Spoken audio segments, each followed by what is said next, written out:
خود سے ایک جھوٹی حدیث بنا کے منسوب کی، اور صرف جھوٹی نہیں تھی، بےہودہ تھی، گستاخانہ تھی، بے حیائی پر مبنی تھی. خود سے اس نے ایک حدیث بنائی، منافق کی مثال بیان کرتے ہوئے نبی اسلام کی طرف منسوب کر دی. پاکستان کے قانون کے تحت اس پہ 295C لگتی ہے.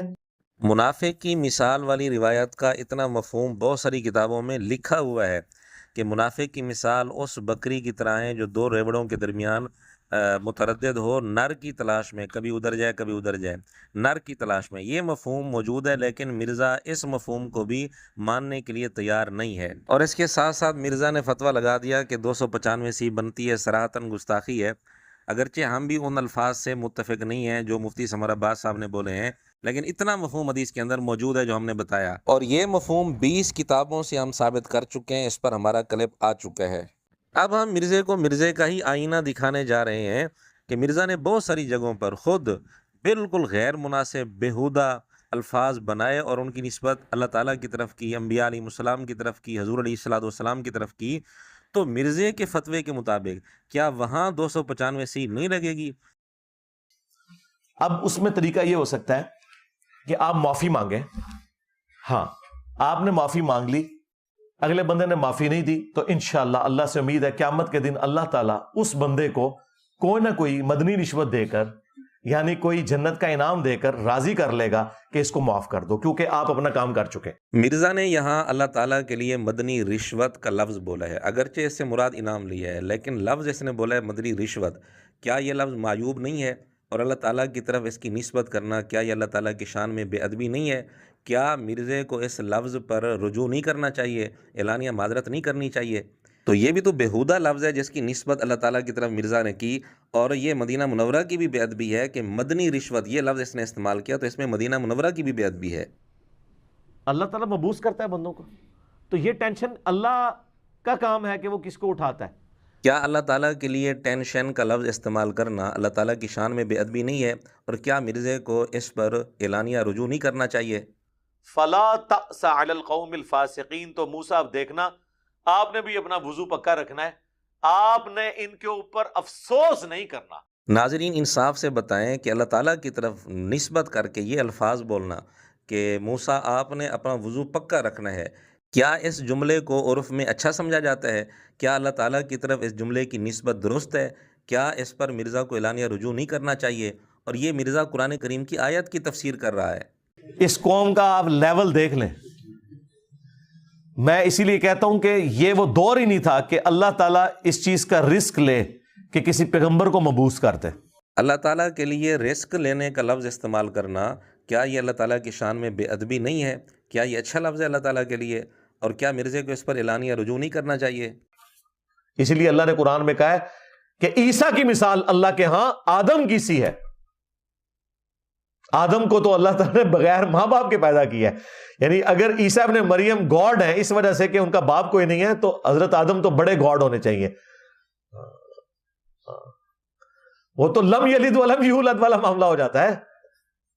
ان کا تو باپ بھی کوئی نہیں، ماں بھی کوئی نہیں، اللہ نے اپنے ہاتھوں سے بنایا.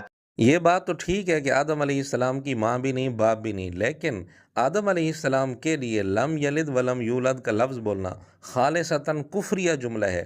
آدم علیہ السلام کی شان میں یقیناً بے ادبی ہے، گستاخی ہے، اور خالصتاً کفریہ جملہ ہے. کیا مرزا اس پر بھی اعلانیہ رجوع کرے گا یا نہیں؟ قال انکم قوم منکرون. تو حضرت لوط علیہ السلام نے کہا کہ تم اجنبی لوگ معلوم ہوتے ہو، مہمان ہو تم. اب لوط علیہ السلام پریشان تھے کہ یار یہ لڑکوں کی شکل میں اتنے سارے لڑکے آئے ہیں، مدرسے کے اسٹوڈنٹ، تو کہیں مولویوں کے ٹائے نہ چڑھ جائیں. ظاہر ہے ایک پیغمبر نے اسی طریقے سے سوچنا ہے، ان کی قوم یہی کام کر رہی تھی، تو بڑے پریشان ہوئے. ان کا تم لوگ اجنبی معلوم ہوتے ہو، تمہیں پتہ ہی نہیں، ابھی علماء کے ہاتھ نہیں لگے ہوئے. قرآن کریم کی آیت کی تفسیر کرتے ہوئے اتنے گھٹیا لفظ بولنا اور ان گھٹیا الفاظ کی نسبت لوط علیہ السلام کی طرف کرنا، اللہ کے نبی کی طرف کرنا، کیا یہ اللہ کے نبی کی شان میں بے ادبی نہیں ہے؟ اور کیا مرزے کو اس پر اعلانیہ توبہ و رجوع نہیں کرنا چاہیے؟ یہ موسیٰ علیہ السلام بھی اس طرح کی جرت کر کے دعا کر سکتے ہیں. دیکھو یہ تو سیدھا سیدھا میڑ ہے جو ہم کہتے ہیں تانا.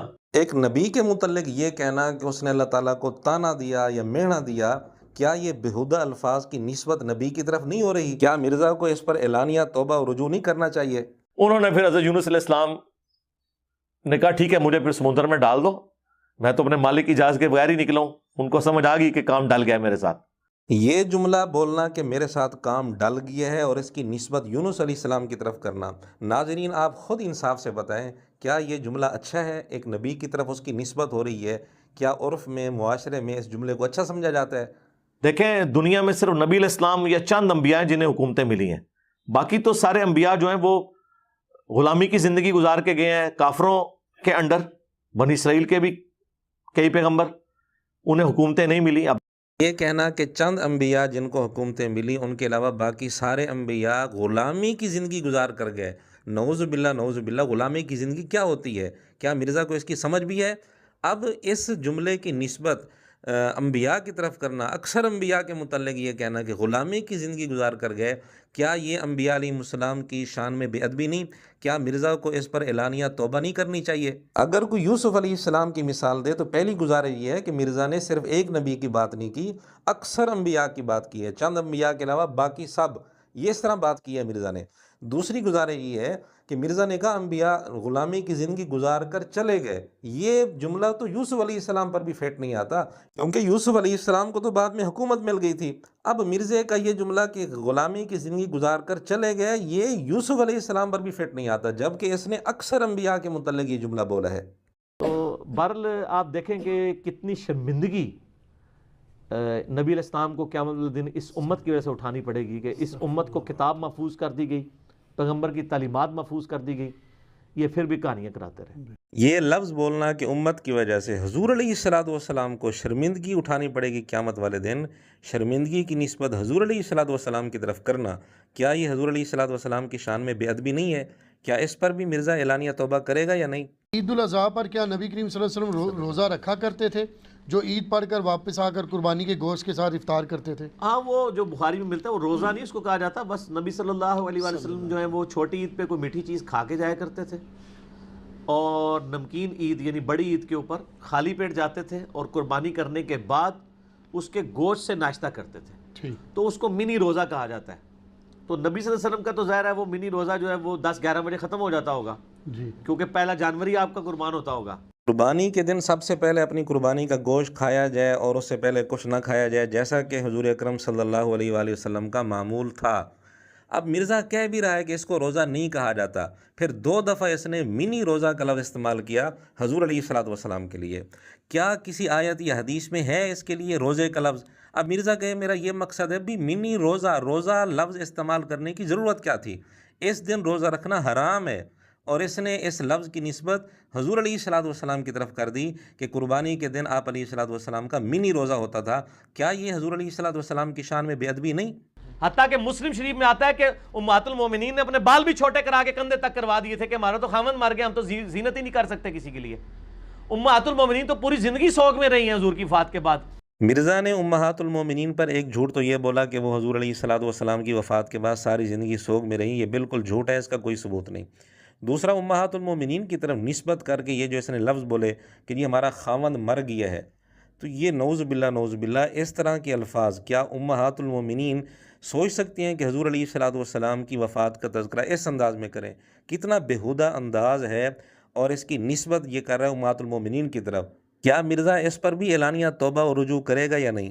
تو نمازیں ہیں 5، رکھتے ہیں ٹوٹل 17 پانچوں کی ملا کے، فجر 2، ظہر 4، عصر 4، 3 مغرب، 4 عشاء، باقی جتنی نمازیں ہیں ان کا نام ہی ہے نفل۔ اور حیران کن بات، عربی میں نفل کہتے ہیں فالتو کو، مال غنیمت کے لیے ہے انفال، جس کا نام ہی ہے فالتو اس کو یہ کہہ رہے ہیں اس کے بغیر نماز ہی نہیں ہوتی۔ یہ کہتے ہیں نہیں ہم سنتے کہہ رہے ہیں، جس سنت کا لفظ کسی حدیث میں موجود نہیں ہے۔ حدیث میں 2 ہی الفاظ ہیں، فرض اور نفل۔ سنت فقہا کی ٹرم ہے کہ وہ نوافل جو نبی علیہ السلام نے ہمیشہ پڑھے، ہم کہتے ہیں یہ سنت موقدہ ہیں۔ یہ وہ فالتو ہے جو حضور شوق سے کیا کرتے تھے، فالتو نٹ فرض۔ یہ وہ فالتو ہے جو حضور نے کبھی کیا کبھی نہیں کیا، غیر موقدہ ہے فالتو۔ 1 منٹ کی گفتگو میں مرزا نے 6-7 دفعہ نبی پاک صلی اللہ علیہ وآلہ وسلم کی سنت اور نفل نماز کے لیے فالتو کا لفظ بولا، نعوذ باللہ۔ کیا مرزا اس پر بھی رجوع کرے گا یا نہیں؟ اس پر بھی اعلانیہ توبہ کرے گا یا نہیں؟ مرزا نے کہا کہ نفل ان کا معنی عربی میں فالتو ہے. کس لغت کی کتاب میں نفل کا معنی فالتو لکھا ہے؟ ایک ثبوت مرزا پیش کر دے. اس لیے مرزا کا جھوٹ ہے، کسی لغت کی کتاب میں نفل کا معنی فالتو نہیں لکھا ہوا. اور مرزا نے کہا کہ جی سنت کا لفظ حدیث میں نہیں، فقہا کی ٹرم ہے. بالکل جھوٹ ہے، حدیث میں یہ لفظ موجود ہے، سنت کا لفظ. 12 سنت مؤکدہ کے لیے سنت کا لفظ حدیث میں موجود ہے. مثلا سنن ابن ماجہ 1140 نمبر روایت کے اندر آپ خود دیکھ لیں. رہبانیت، مسٹسزم ایک الگ سے ایک سسٹم ہے، اور اسلام کی بدقسمتی کہ یہ اسلام میں بھی موجود ہے. اسلام نے ان کو قبول کر لیا.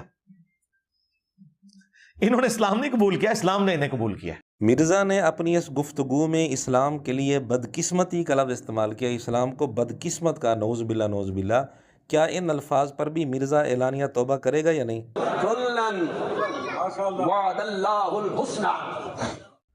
تیرا ہن کلن میں کڈنا وا، کلن وعد اللہ الحسنى. مرزا نے قرآن کریم میں جو لفظ موجود ہے کلن، اس کے متعلق اس طرح کا گھٹیا انداز اختیار کیا کہ تیرا کلن میں کٹ دا. نعوذ باللہ نعوذ باللہ. کیا کسی کی دلیل کا جواب دینے کا یہی طریقہ ہے؟ کیا مرزا اس پر بھی اعلانیہ توبہ کرے گا یا نہیں؟ فی الحال ہم نے 15 نمونے پیش کیے ہیں، ضرورت پڑی تو انشاءاللہ اور بھی نمونے آپ کے سامنے پیش کر دیں گے.